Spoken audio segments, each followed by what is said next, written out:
The world is saved.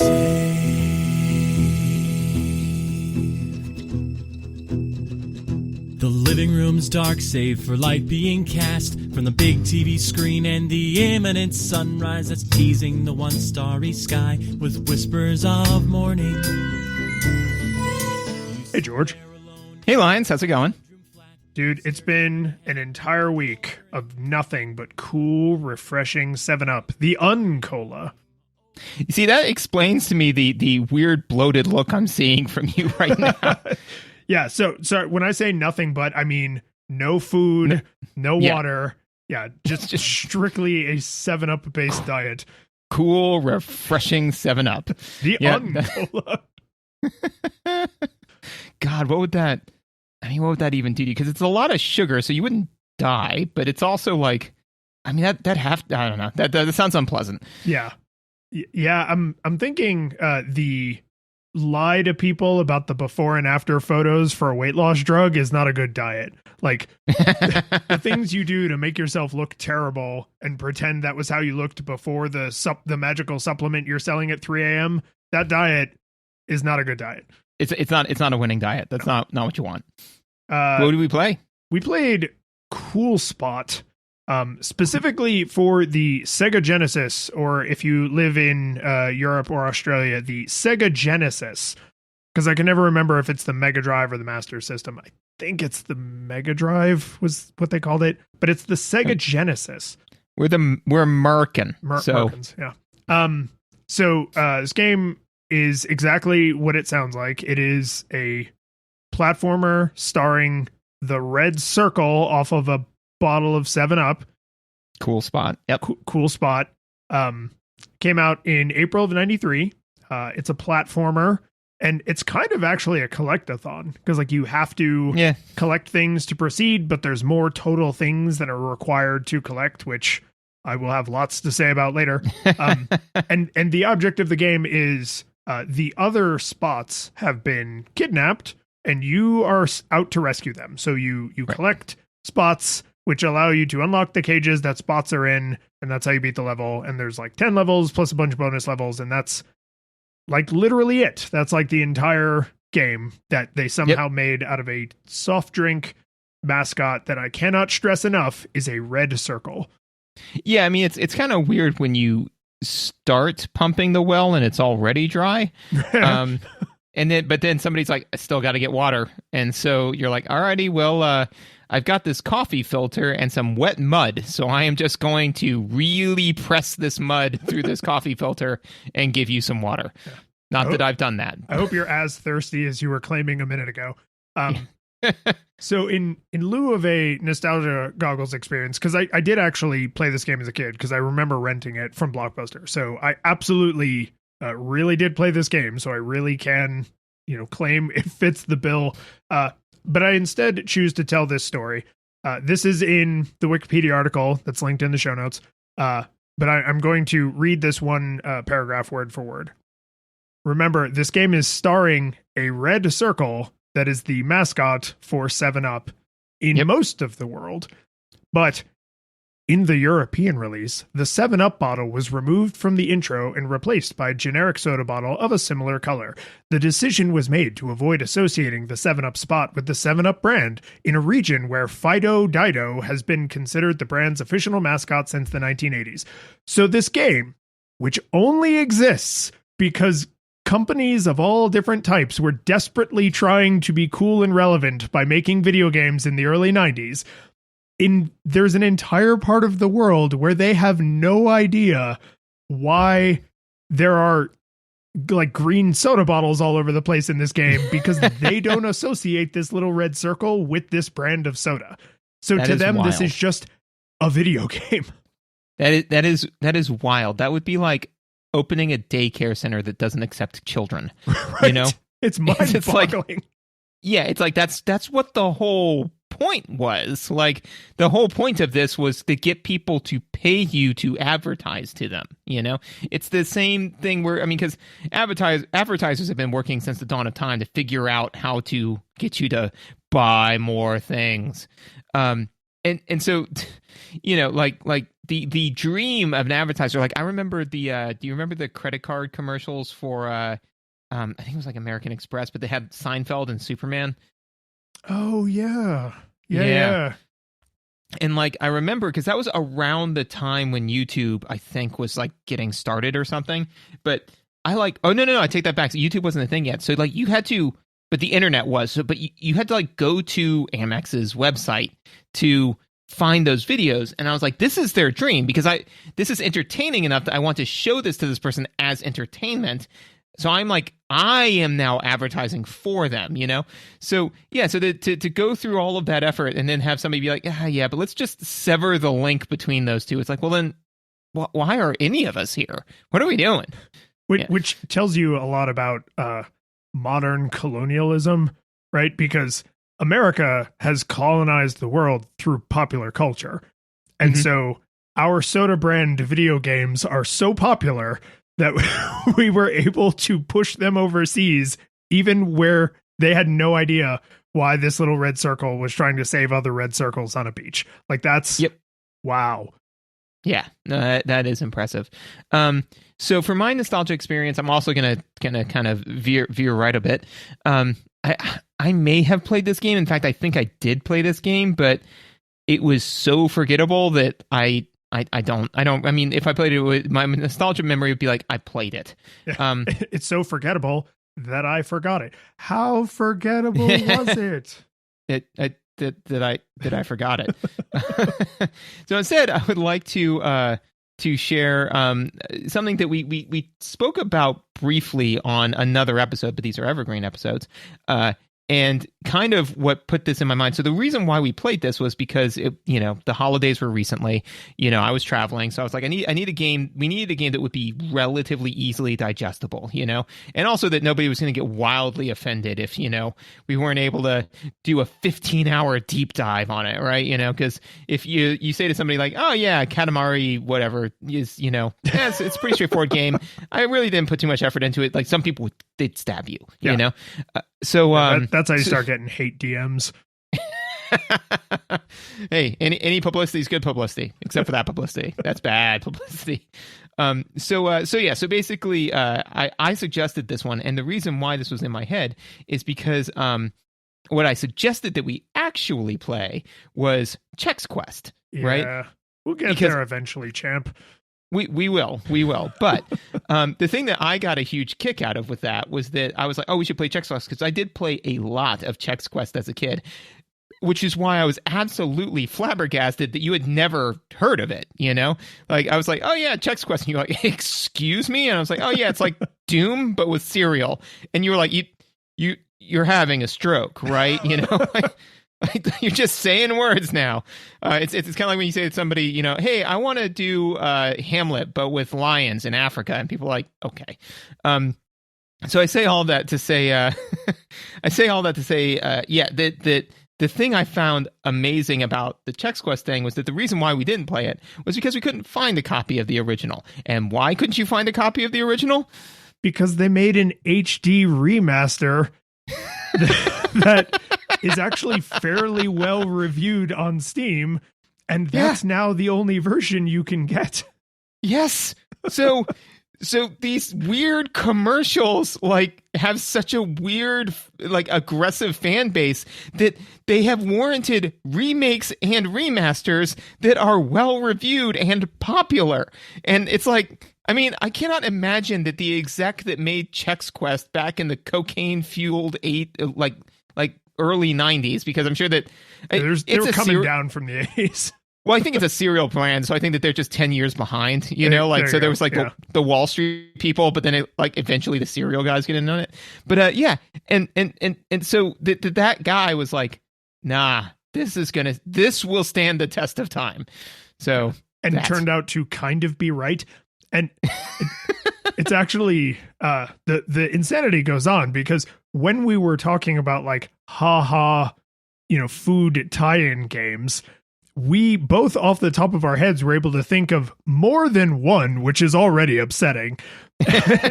And even more than one soft drinked one, because there's also it's like Pepsi Man. Pepsi Man. And I don't know if you remember this because I don't think either of us were big into the Xbox culture. And are you a Burger King guy? I am. Are you? Okay. See, I'm a McDonald's guy. It's fine. Yeah. Right. No, my dad would take me to Burger King on Tuesdays and yeah, that's I mean, it's it's whatever you grow up with. Exactly. Yep. But I guess it must have been the early 2000s, when the Xbox was new, Burger King did this whole promotional like troll thing where if you bought a certain meal, you could get an Xbox game, like a game made for the Xbox. And I don't remember what they were, how serious they were. I'm sure they were super trolly, basically Pepsi Man. But I say all that to say this. This is not that, right? This is a serious video game made by real companies that actually produce video games. And that fact dawned on me when my moderator in Twitch chat said, so this was like a joke tie-in game, right? Like you bought like a 6-pack of 7-Up and this was included. And I went, no, you had to pay money for this like any other video game. And she was just like, what? Right? Because her whole thinking was like, oh, haha, this is like Chex Quest that you get for free in a box of Chex, or like those ridiculous Burger King games that you got for free when you bought a meal at Burger King. And I was like, no, actually, this is like a regular game that you would buy or rent, and you did. But yep. But the nice thing though is that if you are going to enjoy a refreshing 7-Up, it's best to do it with friends. And speaking of friends, I like that we are stopping our podcast about an advertisement video game to advertise the podcast that people are already listening to. Like, this is several layers of advertisement deep. Oh yeah, no, this is an advertisement turducken. We are inside the looking glass. Also, 7-Up, give us stuff. I don't actually really like 7-Up that much. So Barter yeah, well, Coke. there you go. Not the soft drink. No. Yeah, so you're already here, you're already listening, but if you haven't subscribed, you should do that so that you always get new episodes. If you like what we're doing, the best way to support us is tell other people, leave reviews on Apple Podcasts. If you want to talk to us, you can come and find us on the Twitters and the Twitches. All these links are actually in the show notes now, so it's easy to find us. If you want to go kind of above and beyond, like I said, reviews and personal recommendations are always the best. If you're really crazy and you want to actually give us a little money to help us buy Burger King and 7-Up, I guess, since that's where all of our games will now come from, you can support us on Patreon. And if you do that, everybody at every level gets the after show, which is just more of us talking about food themed games. I'm going to say that's just all it is. If this is your first episode, this is what sarcasm sounds like. For everybody else, all the after show is just food themed video games. If you support us at a high enough level, we'll actually shout you out on the show as a special thanks. And so with that, we want to start with our 8-bit classics. Kevin, a Coca-Cola polar bear. John, Pepsi Man. Jason, Willie the Hillbilly. Gonna have to ask you about that one after. Yep. And Yarno. A Frosty Dog. And our 16-bit heroes, Michael. Sprite Boy. Really? Yes. Okay. And Jacob. The Great Root Bear. And our full 3D supporter, David. A 0 Kelvin Spot. Because that's cool. That is cool. That's real cool. That's, oh my God. So what was that Willie one back there? Willie the Hillbilly. I will give you 3 guesses to guess which brand that's from. Wait. No, Twinkie the Kid was the cowboy Twinkie. Yep. Willie the Hillbilly. Is this like moonshine? Like No, all of these are soda brands. Oh, these are all soft drinks. All soft drinks. Oh, Coca-Cola, Pepsi, Willie the Hillbilly, which you're guessing, Frosty Dog, which is Dr. Pepper, Sprite Boy, which is Sprite, The Great Root Bear, which is for A&W Root Beer, and Cool Spot. Okay, so I'm sure that this is not right, but I just really want it to be Dr. Pepper. His alter ego, Willie the Hillbilly. It's like a Jekyll and Hyde situation. Yeah, and then he puts on the suit and glasses to become Dr. Pepper. No, it is Mountain Dew. Oh man. See, that's practically rude, right? Because the kind of people who are like hardcore Mountain Dew people. Yeah, no, I see where this comes from. Yep. Yeah, and I will send this to you, and you may want to put it in the doobly doo in the bottom, but I don't know if you can without like, but it's or just like a link to it because it's offensive. Yeah. No, that's definitely going in. I'm gonna take a note right here. Yep. I mean, it's not like the most offensive thing, but it's not flattering. Hillbilly, good is good. So yeah, what are we doing? Visuals. We played a video game, I think. I forget that sometimes. Yeah. So visuals. This game obviously had them. I'm going to start with this.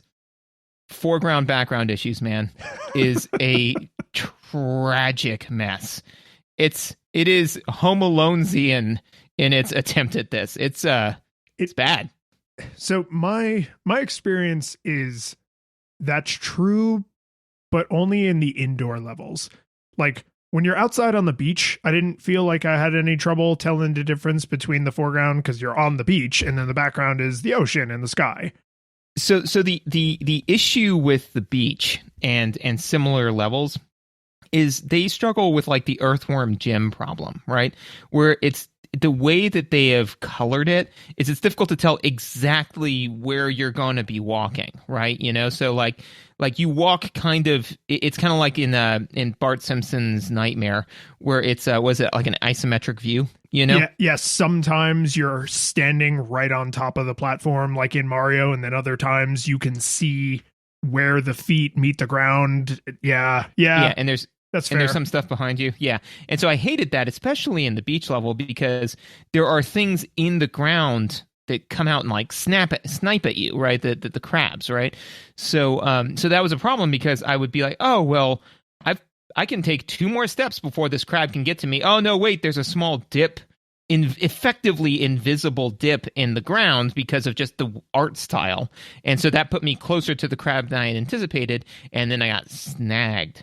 So, but to be fair, that was the beach level. So I was like, maybe it gets better. It's way worse. Yeah. So like, it's way worse because later the ground is consistently flat most of the time, but then you just can't always tell what's in the background because everything is so busy. Yes. No, I mean, these levels, they're so... And again, like, it's weird to say this about because you would think that for a soda tie-in game, that they would be really trying to keep production costs to a minimum, right? So I feel that we would be closer to not enough things, and they created a lot of art assets for this weird game, you know? So I don't know why they put so much work into it and then decided to go full... Star Wars Episode 2 with the lightsabers and make it into a rave party, you know, like. Yeah.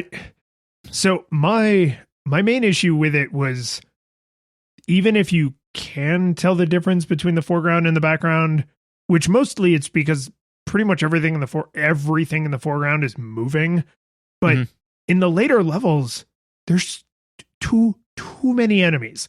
Right. And so way too many enemies. Some of them fire projectiles. There's a lot of enemies that fly or at least like come down from the top of the screen. So there's just crap flying on and off the screen, popping up out of the ground, dropping from the top, flying in from left and right, like running in from left and right. There's environmental hazards that are like traps basically that you run into in some of the levels where you're like in the walls, I guess. And it's just too much.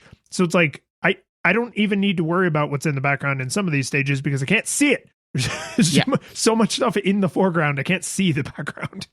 Oh yeah, absolutely. No, there's just it, and so then to your point, right? So we can just rapid fire these back and forth. So to your point, right? There's way too many enemies, and there is no visual indicator really for whether or not you're dealing damage to enemies, right? So like you're sitting there and you're firing like water sprite bubbles, right? You know, sprite bubbles. Yeah, Yeah. obviously. Yeah. Yeah. Yeah. Yeah. You're shooting carbonation, right? You know? Not 7-Up bubbles, Sprite bubbles. Ah, shit. Well, now we're not going to get any free stuff from 7-Up. Sprite, No. give us free stuff. I'm also, I'm just letting you know right now, I'm not going to bleep that swear. Like that was so fun that I want everyone to get to enjoy that. So that's just staying right in there. Wee.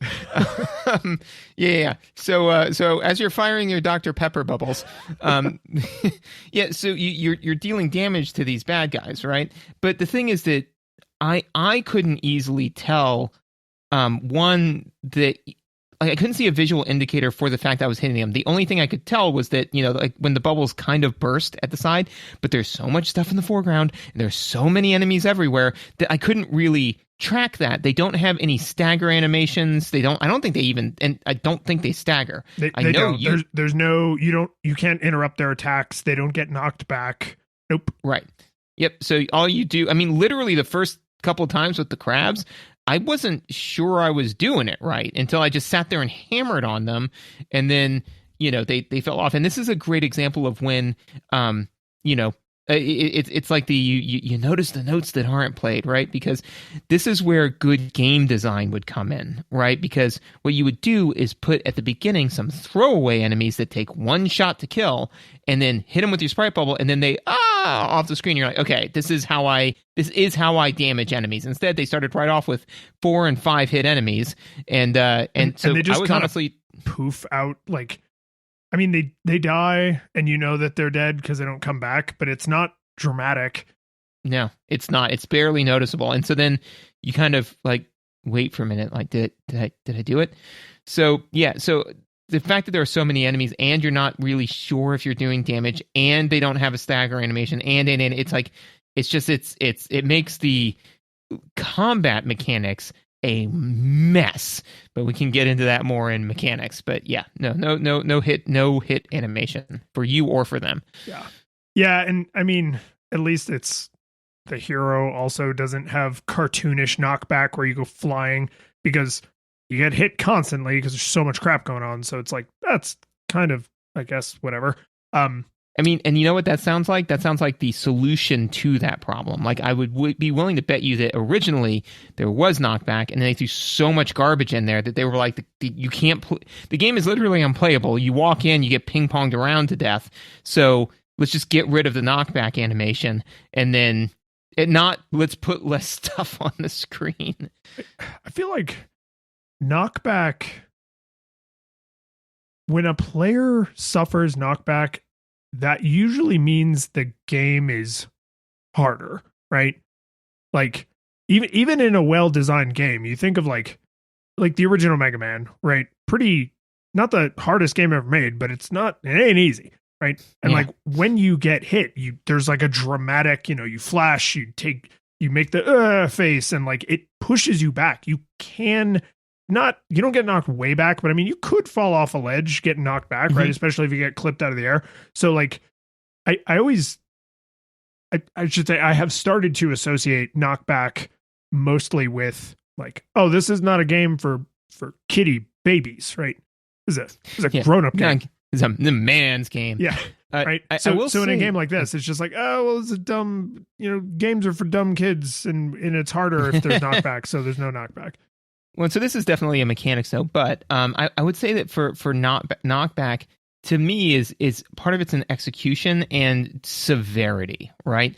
So if you've got severe knockback, like super ghouls and ghosts knockback, like that, that's intense, right? Because it will regularly knock you into pits, where all of a sudden to be fair, in that game, you only had 2 hit points ever, but now you've got none. So I think that's its own issue. But I will say that for Mega Man, here's the advantage, I think, for knockback, right? And the thing to be said for it is it actually gives your brain more time to process what's going on, because what happens is you get knocked back a small amount, right? And then, again, you have to rely on level and enemy placement design to make sure that if you want to make it really hard, then place those things so that way knockback knocks you off the cliff. And then I absolutely agree with you that those are for people with, hair on their back. Men, women, doesn't matter. You've got to have hair on your back. You gotta have it. Yeah. But is that most of the time Mega Man didn't do that. And so what the knockback actually did was you would get knocked back, right? And you'd be invincible, but it would knock you back like a couple spaces and more specifically knock you out of the enemy that you just got hit by. And then you got to be invincible for another couple of seconds and then do a thing. So you actually had like, I don't know, 2 seconds to like figure out what to do next.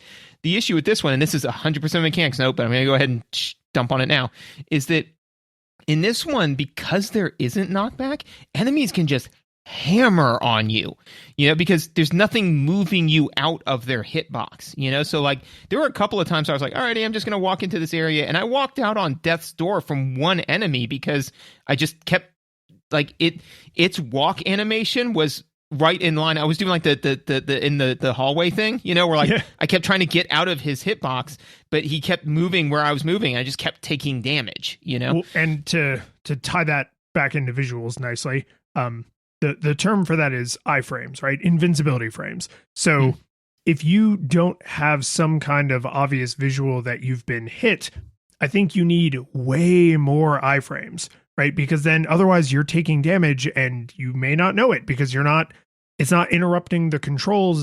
There's no visual interruption. I don't even know if there's a clear sound trigger when that happens. So like it's missing on all cylinders, right?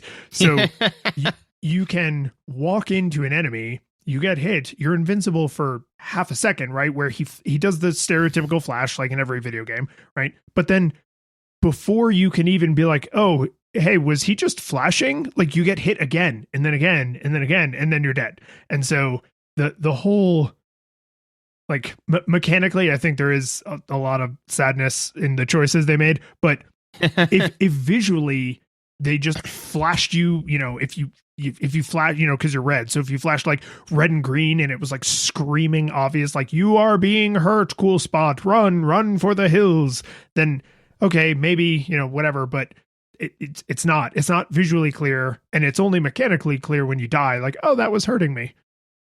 Well, and also too, to jump off of that, right? Your UI, while super cool, is not super helpful, right? So I really like the concept of like, oh, well, it's your picture of cool spot, and then he like slowly gets hurt, and then like falls, and then like he falls off. It's like Doom Guy.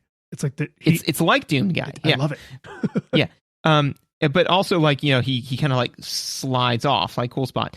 But the problem with that is that it's not a great indicator for how many hit points you have left, because Doom Guy also had health. Like that was an accent. That was the chocolate mousse at the end to finish off a meal. And maybe you wanted more, but what you had was delicious, this is not that. This is the whole meal is the chocolate mousse, and that's an issue, because when you pair that with the fact that I would again walk into an area, take some damage, and then be like, oh well, did I take damage? Maybe not, because the first, let's say you have 10 hit points, right? The first 5 of them, Cool Spot just looks more upset, right? And yeah, he's pretty cool. So it's kind of hard to tell when he's looking upset. Then the last 5 is him completely peeling off the thing, right? So I'd walk into an area, walk out, and be like, oh, I guess I thought I was getting wrecked, but I guess not. And then because he'd only have like the little flappy doodle at the top, like coming down. And then I'd get hit 2 or 3 more times. I'm like, oh, I'm dead. Oh. Oh. So yeah, I mean, if it was a health bar, right? The first 8 hits would be like tiny little pips off the end, and then a giant like chunk dead. But that's the thing, is that like, to your point, right, is that like not only do you need more iframes, but you need more, if they had an actual health bar at the top or something like that, you could actually animate that better, right? So even if they wanted to keep with this Cool Spot thing, if Cool Spot actually had a little word bubble that said ouch every time you got hit, it's just something to say like, you're taking damage, Fox, and like the screen shakes or something. But they didn't do that. And I think it's mostly because when you start taking damage, you take a lot of damage real fast. Yeah. And okay, here's what I want to focus on, so we don't go too hard into mechanics right now. Cool Spot is cool. Like, he is real cool. This is where a lot of the budget for this game was into like literally animation. Yeah, right. he hater walks, right? Like he Oh, yes, he he haters does. gonna hate walk, which I think is fantastic. He has like 6 idle animations. Like he yawns like he's bored, like he does the too cool for school Sonic thing, but he also like does a little dance. He's got a yo-yo that he plays with. Yep. Right? And I was just like, oh, this is all the stuff in my memory that was telling adult me, you should play this on the Genesis. Don't do the Super Nintendo one. Don't do the Game Boy one. I swear to God, there's also an MS-DOS version of this. Don't do the MS-DOS version, right? You need the Genesis one because this is a cool character who's 90s cool. And what was the cool 90s console? It was the Sega Genesis, right? It was. So Because Genesis does what Nintendo doesn't. That was exactly how they said it right before all the commercials for Sprite. I was hoping to break you. Like it's just, whoa. But I didn't. I'll keep trying. Yeah, you'll get there, champ. I'll keep Dr. Peppering these around and see how they go. See, you got right back on that horse. I did. It's cycle time. But I do. I mean, this is not sarcasm. Like I legitimately appreciate that the good people at 7-Up contacted Virgin Interactive and said, we need Sonic the Hedgehog, but with our circle logo, please. And that is essentially what they did, right? Because Cool Spot was already a mascot, like he already existed. Sorry, they already existed. And it's just, I can't believe they even bothered to put this on Super Nintendo and Game Boy. Like this just screams Sega Genesis. Like this, this is such a Sega Genesis game. And I looked at some screen because we played the Genesis version, but I looked up some screenshots and it looks basically the same on the Super Nintendo, and obviously it's monochrome on the Game Boy, but it's just like, nah, this is a Sega Genesis game that was ported to the Super Nintendo. Yeah, absolutely. I also thought it was, to your point, right, is that Cool Spot is, literally one of my notes is cool animations for Cool Spot. I have Cool Spot is cool. Cool Spot is cool. He does what it says on the can. But I thought it was neat that, because Cool Spot is an actual, like, they are the spot, right, on the thing.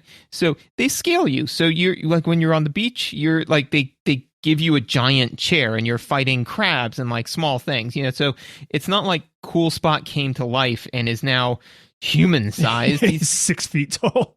Yeah, like this is definitely like an Ant-Man thing where you see him like fighting the crab and you just see the little like bink on the beach. So I thought that was kind of cool.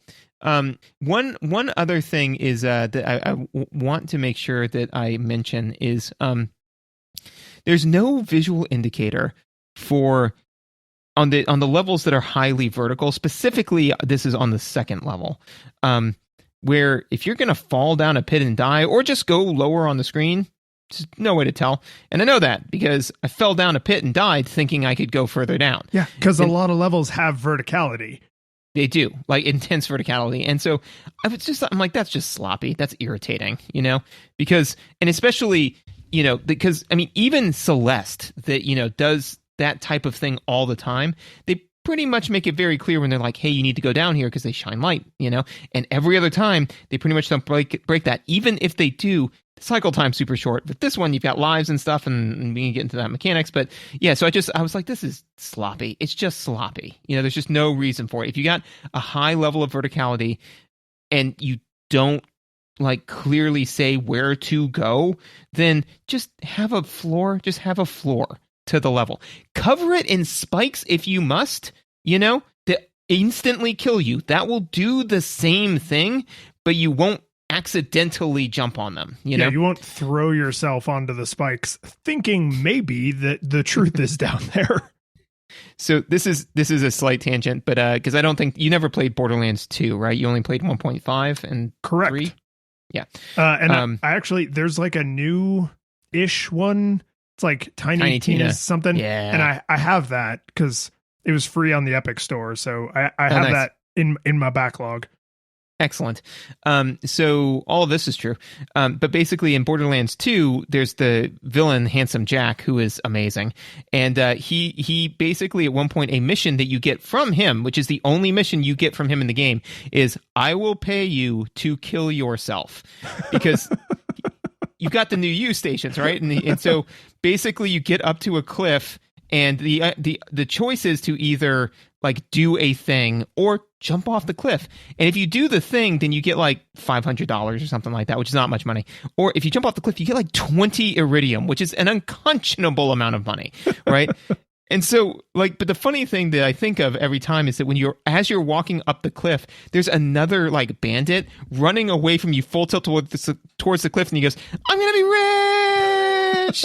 Just like, and so whenever I think of jumping off a cliff or like hurling yourself onto the spikes, I just think I'm gonna be rich. So, no, that's fair. and this is the opposite of that, right? Because Cool Spot, Cool Spot doesn't give us money. We give Cool Spot money. We do. So maybe as he like dies for the 5th time and we're like, God, I'm going to have to rent this game again in order to beat that. He's like, I'm going to be rich. The only other thing I wanted to say about the visuals, just because I've noted, you do your notes in the same format every time. So like you start to notice some patterns in your own behaviors. And I started to write out the note about like that the level design was fairly varied, right? Yeah. And then I played through the whole game, and it's not. It's and it's not in like a way that I found very annoying, because we didn't have the manual handy for this game. I don't know if the manual tells you much. Maybe it's just a bunch of coupons for 7-Up. Who knows? But the story of this game is essentially the other spots were kidnapped and you were saving them, right? And so the fact that it takes place like on a beach where there's like bottles of 7-Up and cool people being hip and young and fun is like, yeah, totally. I get it, right? Like cool spots, cool. And where do cool people go in the 90s in soda commercials? The beach. Like, fine. Yep. Like no further questions. And then there's one where you're like on a pier and there's like a ship in the background, but then you're like in the walls of, I guess, a toy store, because then in the next one you're in like a toy store, but there's like these crazy just crap flying everywhere. And I was like, okay. So like half this game takes place on like a cool, fun beach where like young people go to drink 7-Up and surf. And half of it takes place in like Sid's bedroom from Toy Story.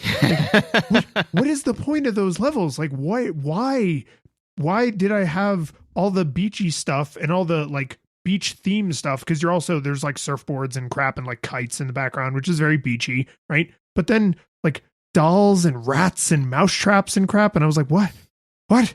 Did they just have these art assets laying around, and so they just shoved them in here so they didn't have to draw more enemies? And then like at the end you're like back on the beach and then the game's over. You're just like, what happened? So normally I praise the variety in a game like this, where it's like, oh yeah, they didn't have to, kind of like what you said, like, oh, they didn't have to have all that variety. But no, they don't have good variety. They have a little bit, and what's there feels confusing and disarming. Like, it's not good. Yeah, no, I can definitely concur with that. The one other note that I had for visuals, and so this is interesting because I went back and listened to some of our older podcasts, which is always an interesting journey, because I feel that we've been doing this for a while, and I think we've gotten better at it. And the sheer number of times I used to say like on the podcast is a little grating on me now. So I apologize for anyone who goes back and listens to some of the older episodes. Isn't that the one haunting thing about these being evergreen episodes? Right. Yeah. Because when a new person comes to the show and it's like, oh, I like how these two dudes think, I'm going to go check out some of these other games. And it's like, okay, but remember, the episodes are evergreen. We're not. We still experience time linearly. Exactly. So be careful. But anyways, I went back and listened to Echo the Dolphin, and you taught me a term then that I had forgotten, but I have relearned, and I'm glad that I have, because I want to make sure that I'm using it properly here. I hope you like dithering, because right? Did I do that right? Yeah, you did. You did. This game has a lot of dithering. It's everything, man. I mean, like, oh my good giddy God, like, just, it's like, oh man, there's this tool that when you press it, it makes everything fade. And it's like, do we need to use it on everything? It's just everywhere. And I hate that art style, man. It looks like sandpaper to me. Yeah. It just, dithering is there are two kinds of people who notice dithering. People who are like, oh my God, this looks really grainy, and like professional artists, right? Because dithering is just like, it's like any special effect. It's like any CGI in a movie, right? Like in I was just talking to somebody about this, like in Jurassic Park, when Jurassic Park was new, do you remember how many people are like, oh yes, everything's just going to be CGI from now on? And it's like, do you have any idea how many of those effects were practical? Most of the movie was practical effects, right? Like they used CGI where they had to, or where it was the right tool for the job. But a ton of the dinosaurs are just big plastic toys. They're big rubber suits and stuff. And dithering is that. If you notice the dithering, there's too much dithering. It's too much. It's not that it's always bad. It's that the second you notice it, now it's just everything looks like it's covered in sandpaper. Yep. No, absolutely. Couldn't agree more. And I mean, that's true of any tool, right? Any material, right? You know, I mean, it's like if you're making a cake, you probably need sugar. If you can taste the sugar, like if you take a bite out of that cake and it's crunchy with sugar, that is too much sugar, right? Yeah, it's awful, you know. So this is the I can literally taste the texture of the sugar in the cake. It's bad. Dithering isn't bad. This dithering is. There's too much dithering in this cake. Yeah, that. But that's all I got for visuals. Okay, so for the audio, I'm going to tell you some feelings I have, and then I'm going to share a piece of independent third-party evidence for my feelings. The music in this game is better than this game deserves. Like, it's way, way better than this game deserves. It's actually pretty... There's a couple songs in the weird Toy Story levels that I really didn't care for, but the vast majority of this music is not just like, oh wow, it's better than I expected. It's good. And because when we record episodes, I always have like a bunch of screenshots and stuff queued up as like to kind of go along with my notes. One of these screenshots, the title for what I assume is either an article or a video, is "Cool Spot shockingly has some of the best music on the Genesis." And I was like, well, here's some strange internet weirdo that is not me, but who absolutely agrees with my point of view. And that's validating. But I don't know why this music is so good, but like the like title screen song is like a 8-bit cover of Wipeout. And it's not like a crappy MIDI ringtone for your Nokia candy bar phone. Like it is a legit chiptune cover of the song Wipeout. And I was like, who put in all this effort, and why did they do it, and how do I thank them? So I will agree with that. The music, and the way I know that the music is at least halfway decent, I will say that the beach theme, I did not like that one. But just to be fair, is it you didn't like it, or it's a bad piece of music? I don't know if I have the musical chops to distinguish those two things. Do it. Shoot from the hip. Yeah. No, it's bad, and anybody who likes it is either a drug addict or a murderer, and that is a complete list. That's a comprehensive list. There you go. Yeah. That's how an American takes a stand. that is good, solid review right there. Impartial, calm, collected. Stay scientific, George. Anyways, so the music, one of the reasons why I can attest to the music being good is that Megan said at least 3 different times, this sounds like you're playing Sonic. And I'm like, well, that's high praise because Sonic has good music, you know? So yeah, it sounds, and that holds up because it's on the Genesis, but yeah, it sounds like you're playing Sonic. The Genesis has such a specific sound palette available to it compared to the Super Nintendo. So this is yet another reason that I'm like, oh, this game belongs on the Genesis. Because if the Super Nintendo version has these same tune skis, but in the Super Nintendo sound palette, they wouldn't be as cool. And I mean that in the cool spot sense of the word. Like, they would not be as 90s solid black sunglasses, big white gloves cool, right? Like, the Genesis had Sonic, and Sonic songs had a very particular grungy Sega Genesis sound to them, which is, it's 90s cool, right? So like, I don't know if I would go quite so far as to say like, oh, this sounds like Sonic, but she's not wrong, right? Like, she's not. Yeah, it's like a cover band. It's like, oh, this isn't the Beatles, but they're obviously playing Beatles music. Yeah, actually, when I think Sega Genesis, I think obviously Cool Spot, but yeah, Sonic, what was Earthworm Jim, right? And Toe Jam and Earl, Panic on Funky Funk, which you never played, dude. I have, but I played the vastly superior Toe Jam and Earl, which again has phenomenal like all of those games, particularly Cool Spot, the preeminent Sega Genesis game. Yes, but all of those games have excellent music that just wouldn't sound the same coming out of a Super Nintendo. They'd still probably sound good, but they wouldn't sound the same. But here's the thing about the music is that no matter how good the music is, it will have trouble ringing through the din of all of the sound effects that are going on all at the same time.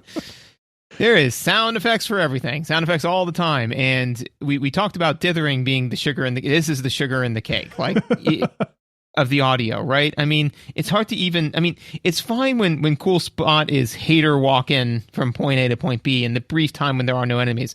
But when you shoot your soda bottle, it makes a noise. When it hits things, it makes a noise. When you jump, it makes a noise.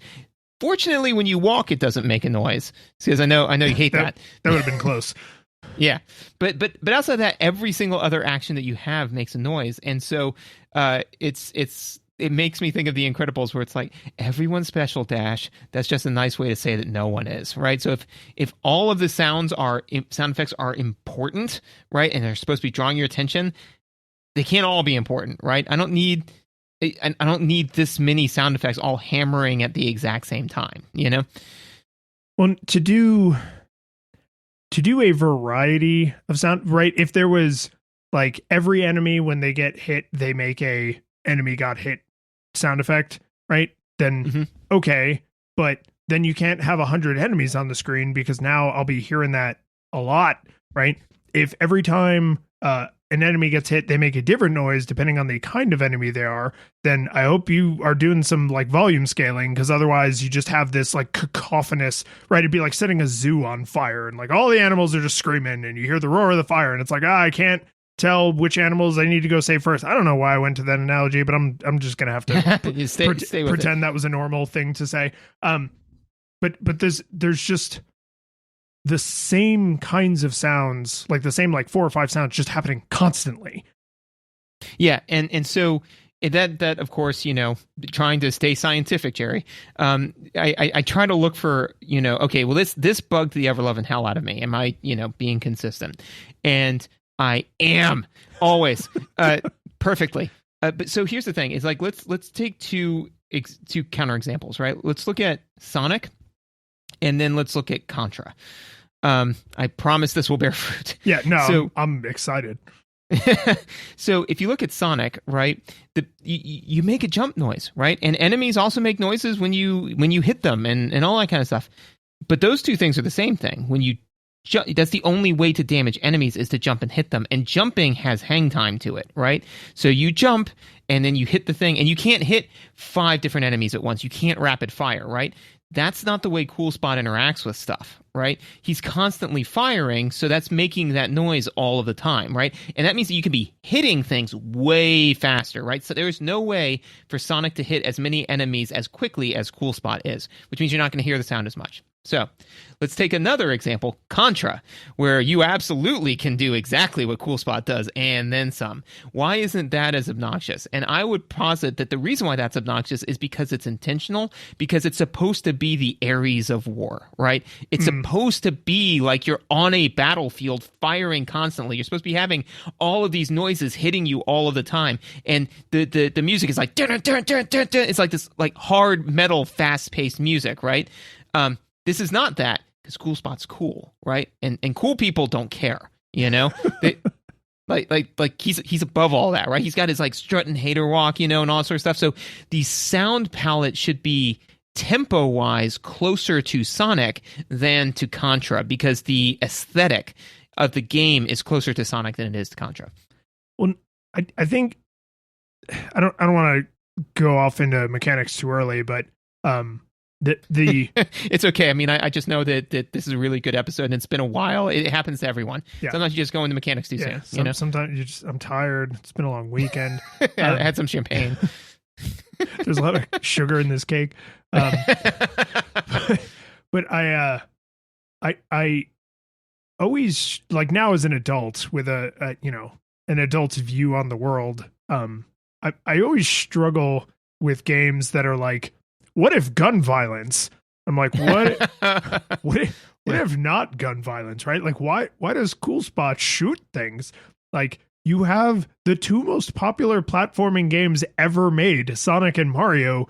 You jump on stuff, right? Yeah. And you crush their skulls under your iron boot. Yeah, exactly. And everyone is fine with it. And yeah, peaceful. Cool Spot's got his big, honking, Nike Air Jordans on or whatever they're supposed to be. And just let me stomp with those, right? Like, and I also feel like that's more kid friendly, right? Because what do you do when you get hit by an enemy? Like, you panic and you try to get away. So if I jump and then I come down on top of an enemy, now that enemy is dead, right? Whereas I don't know if you experimented with this a lot, but you can actually shoot in 8 directions, right? Mm-hmm. So up, down, left, right, and you can do the diagonals, but it also makes you walk left or right when you're holding in Contra. Yeah. Yes, exactly, right? So what young kid playing this $45 soda commercial is going to get hit and then jump backwards and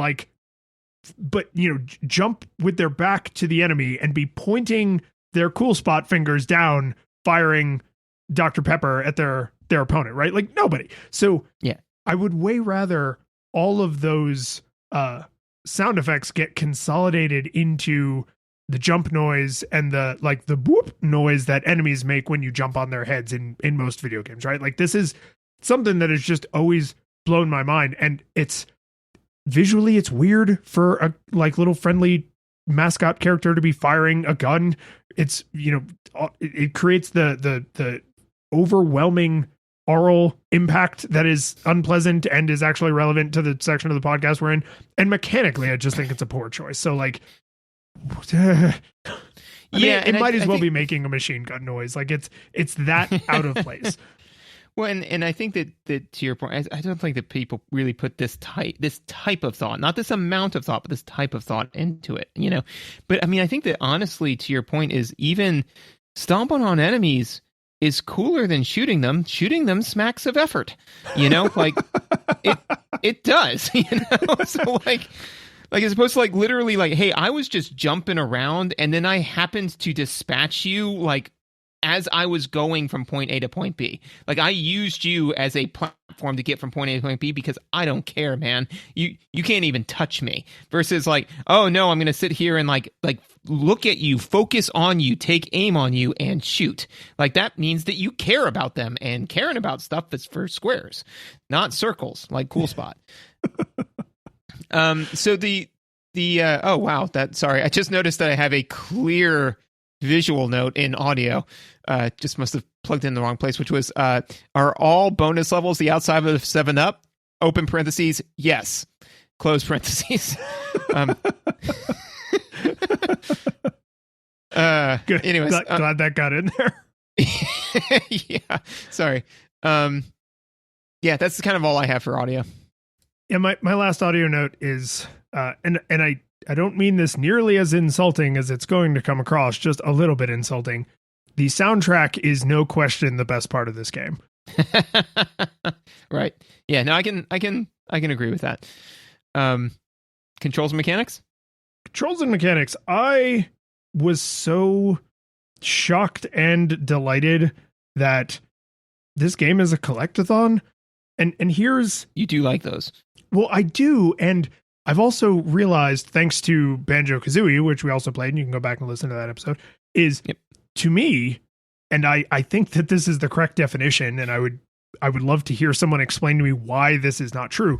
To me, a collectathon means there has to be a fairly large gap between the number of things to collect and the number of things you must collect, right? Mm-hmm. Because otherwise, you're just getting keys. If there's 5 doors and you need a key for each door, and the level has 5 keys in it, that's not a collectathon. If there's 1,000 doors and the level has 1,000 keys, it's also not a collectathon because you have to get them all to proceed. To me, it's all about the gap between what is required and what is possible, right? The newer, like, Rayman Legends does this phenomenally well. Donkey Kong Country Tropical Freeze does this. Super Mario Odyssey is probably the best right now at, like, here's what you need to finish the game and here's what's possible, right? Just massive. And this game actually does this in a surprisingly clever way for the time and history this was. So every map has some amount of spots on it that you have to collect to free the cool spot that's in a cage that you're trying to rescue. If you're playing on easy, you only have to get 30% of the spots that are on that map. If you're playing on normal, it's 60%, and I assume hard is like 80 or 90%. I didn't bother to play this game on hard because I don't care. But the fact that they said, okay, even on normal, the difficulty we are designing the gaming experience around, there's still almost 2x the total available things to collect before you are allowed to say, okay, I finished this level. Like that, I was like, how is this a better collectathon than Banjo-Kazooie? I mean, it's a worse game in every other way, but in terms of just like, I want to play a game where I get to explore a, vaguely non-linear space, collect things, and then that allows me to proceed when I decide I'm done collecting things. Like, great, like, excellent work. Weirdly, surprisingly good job, guys. Agreed. I'm not as big of a fan of the collectathon if the results from the collectathon are ill-defined, right? So for example, right, like you have to collect certain things to free the spot, right? But if you collect them all, or 90% or 80%, then what? I think that's how you get like the bonus levels and continues and stuff. Yeah, which to me is so I get to do a bonus level where I get to collect more things. So, but anyway, but to your point, right, is that like in some games, like you can collect more stuff, and it's like but if you collect other things, you get this cool motorbike, or you get more whatever, more in-game content. I think though that, to me, one of the best exemplars of a collectathon is Celeste, because it's completely optional, right?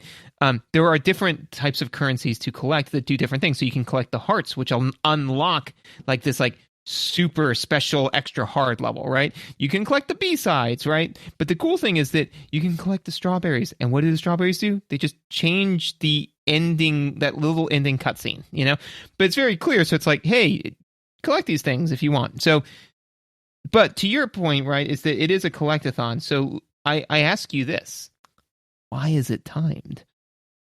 Why is this game timed? Yeah. Why? No. So this is where they fall right back off the wagon. Yep. Because I think a collectathon is a kind of game. It's a tool that plays on humans' desire to just collect stuff. Right. And yes, there are. Yeah. If there's like half a dozen different things that I can think of off the top of my head that, like, where there's like amiibos or whatever. Yeah. Those exist in this world. Human beings like collecting things. Pogs. Stamps. Yeah. I mean, like, yeah. Pogs. Pogs are modeled after old-fashioned milk caps. Like, stamps at least serve a function and are pretty to look at. So that is true. But I would actually say that to me, stamp collecting is awful. I mean, it's awful in general. I'll stand by that statement. But it's awful in the sense that, like, you are specifically perverting their purpose, right? Yes. Like now you'll never do what your main function is. Yeah, right. Like the whole point of them is that you put them on a thing and then send it away from you forever. So like you're doing the exact opposite of that. Yeah. But the reason I say that is, like, I like collecting things in video games because I like collecting things, right? Like that is just a thing that is fun to me to do. And it needs some framing device around it, right? Like in Super Mario Odyssey, I wouldn't just walk down a hall. This is like is it New Super Mario Brothers 2, where it's just like, what if everything was coins, right? One of the newer 2D Mario games is just like a coin orgy. Like there's power-ups that make coins. There's rooms that just literally the entire room is filled with coins, so it's impossible to move without picking up coins. Coins just rain down from the sky, and like, to me, that's not fun, right? That's fun maybe to like a small child who's just like, oh my god, so many coins. But like in Super Mario Odyssey, collecting moons is representative of your ability to collect moons. You have 700 moons and I have 800 moons because there's 100 you couldn't get, but I could, right? And that's like, that just, it's irrefutable proof. It's the strawberries in Celeste, right? It's irrefutable proof that you completed this super hard challenge and someone else didn't, right? So like, I do need that bit of framing device. Here, the only framing device is time pressure. It's just, can you collect them all before the clock runs out? And as much as I love collecting stuff, I don't love collecting stuff with a gun to my head. So like That's that, fair. that to me is the worst way I have personally seen to do a collectathon, is like, oh, hey, the levels are like kind of nonlinear and you can sort of approach them in like multiple directions and take multiple paths and stuff. And that's neat. And there's spots spread throughout. So if like there's a bunch of enemies near these spots and you can ignore those because you don't want to deal with the enemies and just go over here and collect some, and then you'll still be able to finish the level. It's great. It's like, oh, but you got to do it real quick, otherwise we're going to kill this spot. It's like, no, sorry. Wait, nope, because that's fun. Being afraid you're going to murder me if I don't do this thing in the amount of time you laid out for me, it's not cool. It's not cool. And on top of that, you know what cool people do? They walk away from stuff like that, you know, because they're too cool for it. Yeah. I will say that here is something that they did that I know other games do this, but I struggled off the top of my head to think of one that we've played recently that does this, which is, I'm sure there is it, but is that this is a 2D side scroller, and enemies don't respawn between lives. And that's weird, you know? So like if you dispatch an enemy, right, and then you die, that enemy's gone. Yeah. You know? Yeah, and since we have more than once talked about Nintendo games that are like, what if enemies just magically respawn infinitely forever? Yeah. That feels like a very intentional choice. Right. And so here's my guess on, so initially I was like, that's a bit odd. Either A, like just give me 5 lives worth of health, right? And then it's one, and then it's one run, right? You know, like Gungeon or something like that. Or, you know, do it normal. Here's my guess is that because there's no knockback, right? So what people could do, right, is just scream through the level, right? Is just ignore getting hit, because as long as you don't take all of your hit points of damage, right, you won't die, right? And then just kind of ignore enemies and just grab all the stuff and just ransack the place and get out, right? So what this one actually does is it kind of puts you on more of a, you know what, I am going to actually interact with and kill these enemies, because then I will never have to deal with them again. And so there were a couple of times where I started to get frustrated. I was like, I'm just going to run through all of this. And then I died, and I was like, well, that life was basically meaningless because I didn't kill any enemies on that run, you know? So I just lost a life. Whereas even if I got, you know, a third of the way through it and I died, I was like, well, I'm now going to get way further because I was dispatching all of the enemies as I went, and therefore I can now get farther, you know? So it's a weird kind of like a checkpoint almost. So kind of weird, kind of different. Yeah. And I'm actually not sure your assessment was correct. I can't think of an old video game that did that. Like, yeah, that's such I can think of some modern games that do that, but I can't think of like an 80s, 90s era game that was like, oh yeah, you know, once they're dead, they're dead, because like that's a thing you have to remember, right? Like, right. It has to store that in memory. Yeah. Someone had to write code that's like, okay, this many enemies have been dispatched, which also means like when the level reloads, it's not reloading. Like you are reloading at the spawn point, but the whole world of the level you're currently in is not resetting, right? Which is right. Like in the original Mario Brothers, for example, like every enemy is in exactly the same place every single time you start the level because they come into existence when the level comes into existence, right? If you stomp one Goomba and then you die, that Goomba is right back where they were. Yeah, sometimes if you leave the frame, sometimes if you barely leave the frame, it'll come back. Sometimes if you stand still, they just spawn infinitely because you are standing on their spawn point. Yeah, so yeah, I just thought I was just kind of like that's weird. One thing that we discussed this outside of the game, but I kind of wanted to do it on the air because I got a kick out of it, right? Which was there is a level select cheat for this game. It automatically forces invincibility upon you, right? Yeah, it does. Which is kind of no way to turn it off. Yeah, no way. Right. So, I remember you saying like, oh, well, it's because it was for developers, right? So that way they could stress test their levels. I'm like, nah, I much more would rather think of like you want to pick a level? Do you, little piggy? Huh? You want to pick a level, pig? Well, then take invincibility too, piglet. And they just, so that way that you cheated, and like that's very reminiscent of time and very reminiscent of like cool games. So it's kind of on brand. Well, and I think, yeah, there definitely are video games that are like the minute you enter a cheat code, they're like, we're never going to let you live this down. But for me, like one of the most delightful things about playing this game was the cheat code is like 25 button presses, right? It's like, you pause the game and then it's like C A B C C C A B B A C B A, right? Like it's all over the damn place. And I love that. I love it. I love it so much. Like it's like playing a recorder. Like it's a little simple instrument. And I delighted in it every time I did it. And then it played the little chime and it tosses you to the next level. What I think is problematic in this implementation is most cheat codes in old video games are there for the developers, right? That's why most video games have like debug mode, because it's literally for debugging the game, right? It's literally a tool the developers use and they just leave in because they know people think it's fun to screw around with. This game doesn't have any normal level select. So like even after you beat the game, there's no way to say like, okay, now I want to play level 3. And there's no saves or anything, which is fine. I get it. A lot of games don't have saves because it's a big pain in the ass to code for, but okay, can you please not couple level select with invincibility? Because now if I am actually trying to get better at the game and I had to go to school and my mom was like, turn this off. And then I come home from school and I'm like, okay, I want to pick back up where I was.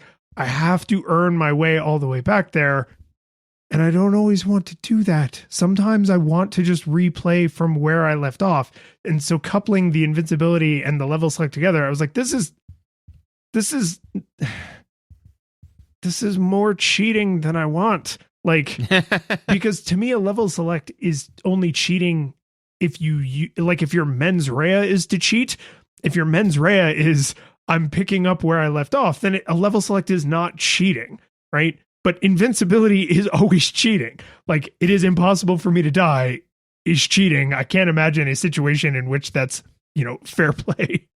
Well, and I think, though, to your point, right, is that this is very also, because, I mean, Sonic 1 was the same way, man. Like, you played through that whole thing, and I remember that distinctly, because at one point, I was playing it on, like, the family room screen, and my mom came in and was like, I don't want this.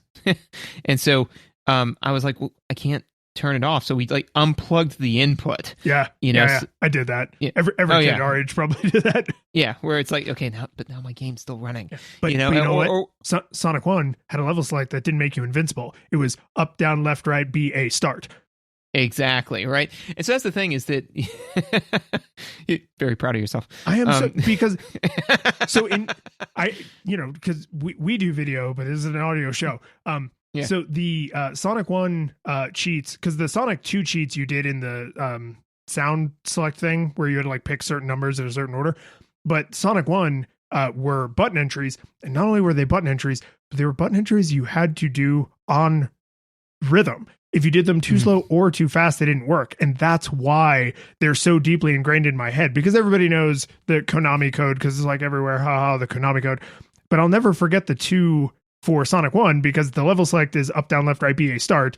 And the debug is up, C, down, C, left, C, right, C, hold A, start, because you have to do it on rhythm. So Right. even just So saying it's like a those, song. even just saying those words to you right now, I can hear the snare drum comes in,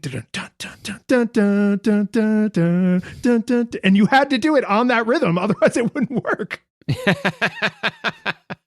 Yes. And so, but I think that this is very reminiscent of games of the time where they believed that it kind of had like, I would argue that the games of this era had a more antagonistic relationship with the player than games do now, right?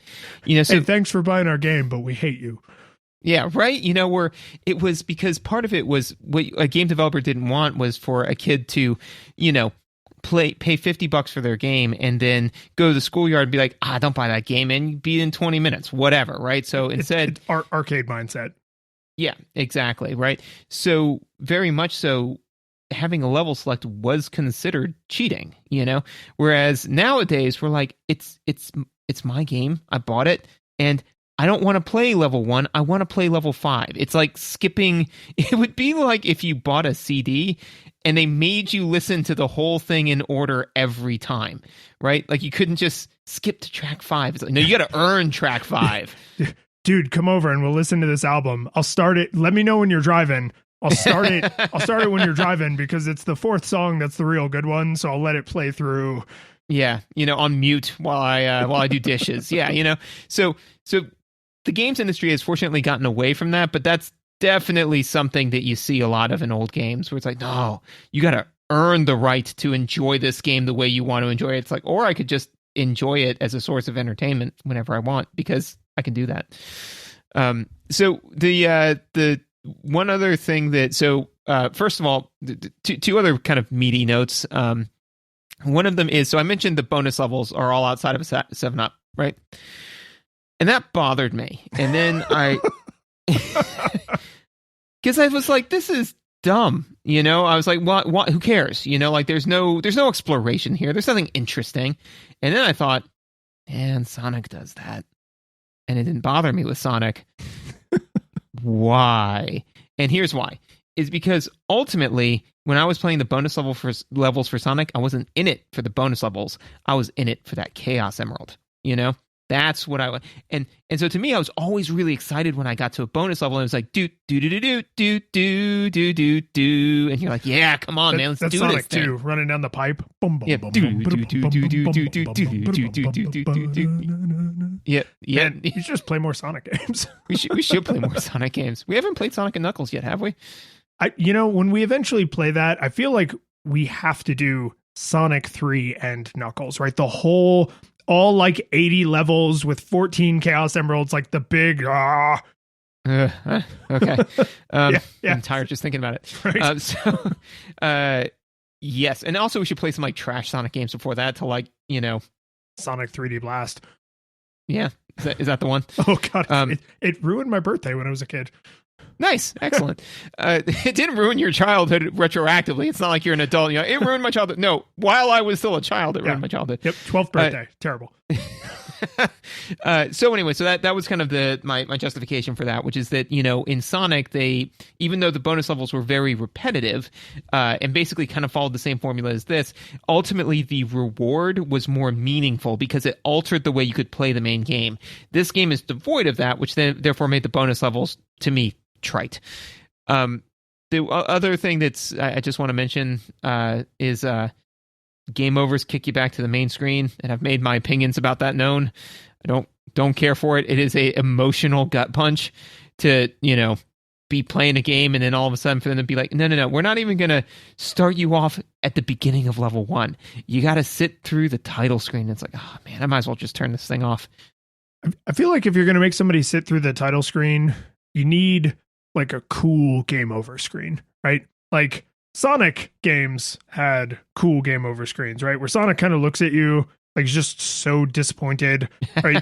In some of the games, Eggman is kind of doing his like, he's got the emeralds and he's laughing at you because he's like, haha, I've got the Chaos Emeralds, right? Like you got to do some sort of like commiserating kind of thing, right? Just like, hey man, I get it. You died. You don't have any continues left. It sucks. And then because then you've had a chance to like emotionally fortify yourself, and then you press start, and then it kicks you back to the title screen. It's like, okay, let's do this again, right? But just like, oh, I took my last hit point of damage, and then I'm seeing cool spot on the surfing, like, and it's like starter options, and it's like, whoa, what? I was just in Sid's bedroom getting attacked by toys. What the hell happened? When I think that, to me, Celeste will always be the exemplar of cycle time, but to me, the exemplar of this era, Castlevania, man, because Castlevania, like, they had the checkpoints, and then when you ran out of all your lives, it just kicked you back to the beginning of the level, which is in line with what your assessment, which I agree with, which is that they're basically kind of saying, no, practice more, so like you get to checkpoint 1 and then checkpoint 2 and you die. And it's like, okay, so clearly you're not ready for the boss. Not only that, you should probably go back and brush up a little bit more on what this level offers, right? But when the levels and enemies are wildly varied or anything like that, like you just are like, man, I beat the sand level. I don't want to sit here and slog through it again, and then maybe because I'm not paying attention, make a few mistakes, and then go into toy level more depowered than I was originally. So it just, I don't know. I don't like it. Never liked it. Never will like it. Yeah, if you couldn't tolerate it as a kid, your patience for that is going in the other direction, not way down. Going down, not up. Yeah, this is definitely the wet shoes for me. Like, I have no tolerance for it. Never have. Burn it all down. So I've one last mechanical note I wanted to mention. I forgot to say in the visuals that they ask you to make way too many leaps of faith, where they're just like, hey, jump over there. Maybe there's a platform over there. And sometimes there's visual indicators, but often it's just, I'm going to just jump as far as I can and assume there's going to be something there. And there always is, but I don't personally like that because it just seems like lazy and kind of stupid level design. The thing I want to talk about mechanically, just real quick, is your jump is too mighty for the amount of interior spaces you are in. Because when you're on the beach and when you're out like on the pier, you jump and you have this crazy high jump, and it's like, okay, great. Like I'm flying through the air. Like I just don't care. But a lot of the levels are in these small, tight, confined interior vertical spaces where you have to like climb up and down and platform up and down. And the amount of times I was just smashing my cool head into the ceiling, which completely wrecks your jump trajectory and robs you of all of your momentum. And then I would fall into an enemy, fall into a pit, fall into an environmental hazard. And I was just like, it is. I have no way to tell Cool Spot, please don't jump as high as you can, right? Like you can do like the hair trigger press and get like a small jump, or you can basically get a full jump, but like a medium jump is really hard to get out of him. And just the way the levels are designed, I was like, make the levels bigger or make the jump smaller. Like these, it feels like whoever decided how big his jump should be and whoever decided like how, tall a lot of the vertical spaces would be, like they didn't talk. Yeah, it's very reminiscent of the Velociraptor in Jurassic Park. Yes. Right? It felt just like that. Yeah. So when you say that Cool Spot jumps like a Velociraptor, that's probably not what you're going for, right? No, that is not the game feel that I think the executives at 7-Up requested. Yeah. Although I could imagine like some exec playing Jurassic Park and like playing as a Velociraptor, and they said, "Never have I felt cooler. Put it in there, make it like that." And for the devs to be like, "Well, that's kind of a different game from a different like source media. I don't really know." It makes me think of The Simpsons when they're developing Poochie, and Rostify him up about 10%. Well, that, but also the when they're in the boardroom and they have the writers and like the execs, and all of the writers are very like focused on the medium, and all the execs are like, "Shut up, you nerds from Harvard." So it just makes me think of the we're talking about the original dog from hell. You mean Cerberus? So yeah, I can imagine that meeting happening, but with the Velociraptor jump. So. I don't know, man. What are you feeling? Do I think this held up? Is that the question you're asking me? Yeah. No, but but it was never going to, because this game wasn't good to begin with, right? So really, the question we're asking is not, is this game as good as you remember. We're asking the far more specific, if you enjoyed playing this as a kid, could you still enjoy playing it now? Also no. Like, it's a clunky, awkward, stylistically confusing mess. Like, the correct way to play this game is to just buy a 2-liter of 7-Up and drink it while listening to the soundtrack on YouTube. Like, that, if you want to play Cool Spot, that would be my recommendation for how to get this game into you. Like, drink a 7-Up while listening to the shockingly good soundtrack, because it's just, the challenge is, you're fighting the game, right? So it's not like, oh, I overcame this challenge. It's like, the game allowed me to be successful. And that's just not super fun. And because I played with the level select a little bit, because 90s cheats are fun. Having the invincibility forced on means there were times where I was going through portions of some of the later levels where I was like, I can't imagine caring enough to get good enough to do this. Like, I'm taking just non-stop damage,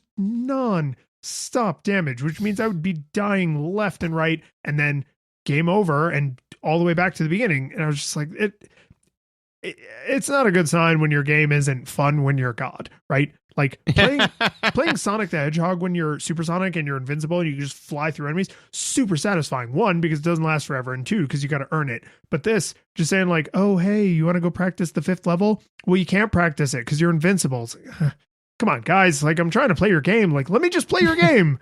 Why are you doing this? Why are you like this?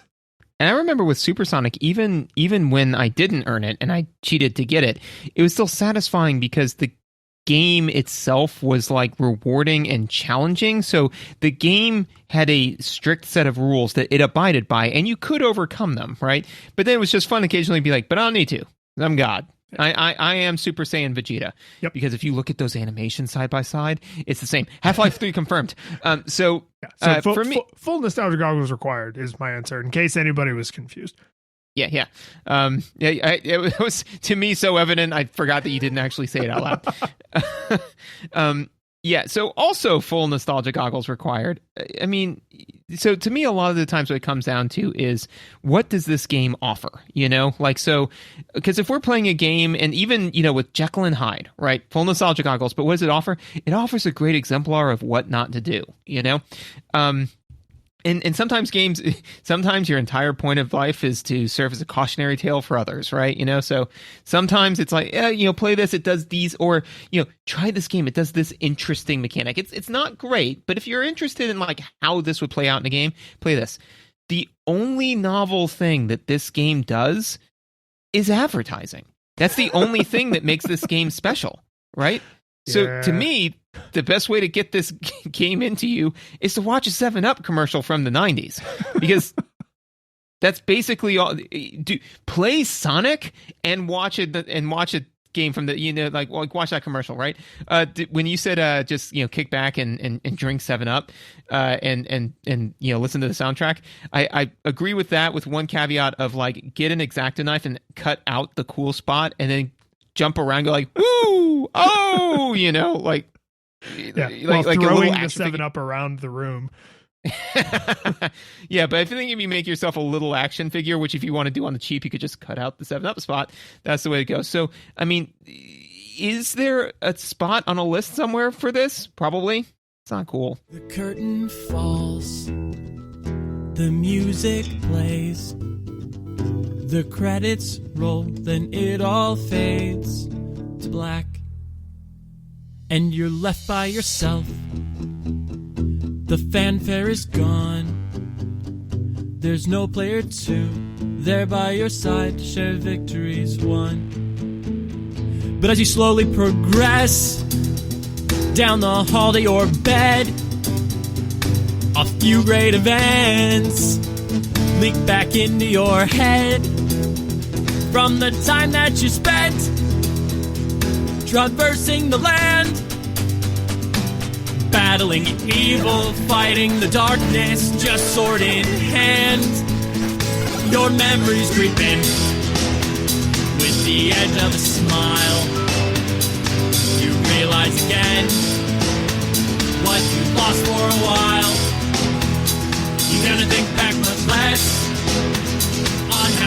save the day.